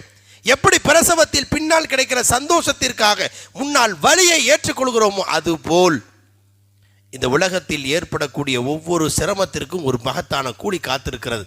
ஒரு ஸ்டேஜ் வரும், நம்ம இப்படி நான் கஷ்டப்படணுமே, அவங்களுக்கு மாறி கொடுக்கும்போது எதுக்கு நான் இப்படிலாம் அமல் செய்யலையேன்னு அந்த அடியான் நினைப்பான் என்று நபி ஸல்லல்லாஹு அலைஹி வஸல்லம் சொன்னாங்க. நீ உனக்கு நான் கஷ்டத்தை கொடுத்தேன், நோயை கொடுத்தேன், கேன்சரை கொடுத்தேன், அதை கொடுத்தேன், இதை கொடுத்தேன், எல்லாத்தையும் சேர்த்து உனக்கு இவ்வளோ ஆஹா அப்படின்னா இன்னும் கொஞ்சம் சிரமம் வந்திருந்தால் நல்லா இருந்திருக்குமே நான் நினைப்பான். அவனுக்கே தோணும். நாம் அந்த பார்வையிலே பார்ப்பதில்லை, அது குறித்த சிந்தனை நமக்கு இல்லை. அந்த மறுமை சிந்தனை நம்முடைய இதயத்தில் வளர்த்து கொள்வது என்பது அவசியம். அன்பான பெருமக்களை, நம்முடைய வாழ்க்கையில் ஏற்படுகின்ற சிக்கல், சிரமங்கள், சோதனைகளை அந்த பார்வையிலே நாம் அணுக வேண்டும். எனது மஹல்லாவிலே ஒரு நபர், அவருக்கு ஒரு 2 பையன் ஒரு புள்ள. அதில் மூத்த பையன் 22 வயசு வரைக்கும் படுத்த படுக்கையாக இருப்பான். அவனுக்கு வளர்ச்சியில் ஒரு குறைவு, படுத்த படுக்கையாக இருப்பான். ஆனால் என்ன தெரியுங்களா, அவர் இந்த மாதிரி எங்கேயுமே ஃபங்க்ஷனுக்கு போக முடியல ஹஸ்ரத், எங்கேயுமே ஃபங்க்ஷனுக்கு போக முடியல ஹஸ்ரத். இந்த பிள்ளை இருக்கிறனால ஒன்று நான் போவேன் அல்லது என் மனைவி தான் போகணும், எந்த கல்யாணம் காட்சி எந்த இதுக்குமே நான் போக முடியல அப்படின்னு அவர் சொல்லுவார். இல்லைங்க, அப்படி நினைக்காதீங்க. ஒரு விஷயம் தெரியுங்களா, இந்த பிள்ளையை நீங்கள் கஷ்டம் நினைக்கிறீங்க, ஆனால் நபி ஸல்லல்லாஹு அலைஹி வஸல்லம் சொல்கிறாங்க, இன்னமா துன்சரூன வ துர்ஸகூன பிதுஆஃபாயிக்கும், உங்களுடைய பலவீனர்களை கொண்டுதான் உங்களுக்கு ரிஸ்க் அல்லாஹ் கொட்டுவான், உதவி அல்லாஹ் கொட்டுவான். அது உண்மை, ரசூலின் வார்த்தை என்றைக்கும் பொய்யாகாது. நான் கேட்டேன், இந்த புள்ள பிறக்கிறதுக்கு முன்னால் நீங்கள் எப்படி என்ன பிஸ்னஸ் பண்ணீங்க? நான் சம்பளத்துக்கு போய் 10,000 ரூபா தான் சம்பாதிச்சிட்டு இருந்தேன் ஹஸ்ரத். அப்போ நான் பெருநாளைக்கு கூட ட்ரெஸ்ஸு போடுறதுக்கு நசீப் இல்லை அப்படின்றார். இப்போ எப்படிங்கன்னு கேட்டேன். ஃபர்னிச்சர் கடை வச்சு ஓஹோன்னு அல்லாஹ் கொடுத்துக்கிட்டே இருக்கா. நான் இப்போ 100 பேருக்கு ரம்ஜானில் ட்ரெஸ் எடுத்து தர்றேன். இந்த விசாலம் இருக்கிறத அந்த புள்ளையினால் கிடைச்ச பரக்கத் அது. எப்போ பலவீனரை ஒருத்தருக்கு அல்லாஹ் கொடுக்குறானோ கூடவே அதற்கான ரிஸ்கையும் சேர்த்து தருவான் அப்படின்னு சொன்னோன்னே அந்த புள்ள பேரை, அந்த குழந்தைக்கு வச்சிருந்த பேரையும் அந்த பர்னிச்சர் கடைக்கு பேர் வச்சார். நான் நீண்ட செய்தியை சுருக்கமாக நான் நினைவுபடுத்துகிறேன். அது மாதிரி தான் துன்யாவில் ஒவ்வொருத்தருடைய ஸ்டேஜில் அந்த சிரமங்களை அல்லாஹ் வேறு வேறு கோணங்கள் ஏற்படுத்தலாம். ஒரே மாதிரி ஈவனாக அல்லாஹ் கொடுக்கறது பழக்கம் அல்ல, அவர்களுடைய தகுதிக்கு தக்கவார். ஆக நாம் அந்த கோணத்தில் அணுகி பழக வேண்டும். அல்லாஹ்வை குறித்த தப்பெண்ணம் ஒருபோதும் நம் இதயத்தில் வரக்கூடாது. அது ஈமானையும் பாதிக்கும், மறுமை வாழ்வையும் பாதிக்கும் என்பதை நம்முடைய மனதில் நிறுத்தியவர்களாய், கஷ்டம் வரும் என்று தெரிந்து கஷ்டத்தில் தான் படைத்திருக்கிறோம் என்று சொல்லித்தான் நம்மை இந்த உலகத்திலே அல்லாஹ் நம்மை அனுப்பி இருக்கிறான். இந்த உலகத்தில் ஏற்படக்கூடிய அந்த சிரமங்களை பெரிதுபடுத்தாமல் அல்லாஹ் என் ரப்போடு அணுகுவதற்கு ஒரு சான்ஸ் கிடைச்சிருக்குன்னு பாருங்க, அதுவே நமக்கு ஒரு நியாமத்தாக தெரியும். அதுவே கஷ்டமாக தெரியாது. அல்லாஹு ஜல்லஷானஹு தஆலா அத்தகைய மகத்தான தௌஃபீக்கை நம்முடைய இதயத்தில் ஆழ பதித்து இறைவனை பொருந்தி வாழக்கூடிய தௌஃபீக்கை, ரிதுவானும் மினல்லாஹி அக்பர், அல்லாஹ்வை பொருந்தி கொள்வது மகத்தான விஷயம், அது அவ்வளவு பெரிய, அது சாதாரண விஷயம் அல்ல என்று அல்லாஹ் சொல்கிறானே, அந்த ரிதுவானை பெற்றுக்கொண்ட பெருமக்களாய் அல்லாஹ்வை சந்திக்கக்கூடிய தௌஃபீக்கை அருள் புரிவானாக. வ ஆகிரு தஅவானா அனில் ஹம்துலில்லாஹி ரப்பில் ஆலமீன். அஸ்ஸலாமு அலைக்கும் வரஹ்மத்துல்லாஹி வபரகாத்துஹு.